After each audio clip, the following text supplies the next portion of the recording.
యథేచ్ఛగా గనుల దోపిడీ, పగలు తవ్వకాలు, రాత్రి రవాణా.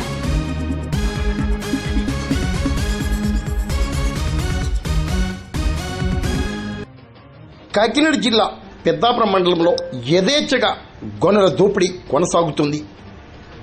రాష్ట్ర ప్రభుత్వం ఎటువంటి తవ్వకాలకు అనుమతులు ఇవ్వకున్నప్పటికీ గ్రావెల్, మట్టి తవ్వకాలు, అమ్మకాలు కొనసాగటం ఇక్కడి ప్రత్యేకతగా పేర్కొనవచ్చు. రెవెన్యూ, గనుల శాఖ, రవాణా శాఖ అధికారుల ప్రేక్షక పాత్రతో పెద్దాపురం మండలంలో ప్రకృతి వనరులు పెద్ద ఎత్తున దోపిడీకి గురవుతున్నాయి.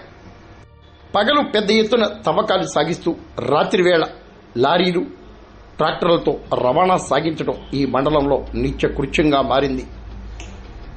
తక్షణమే అక్రమ గ్రావెల్ తవ్వకాలపై విజిలెన్స్ దర్యాప్తు చేపట్టాలని ప్రజలు కోరుతున్నారు.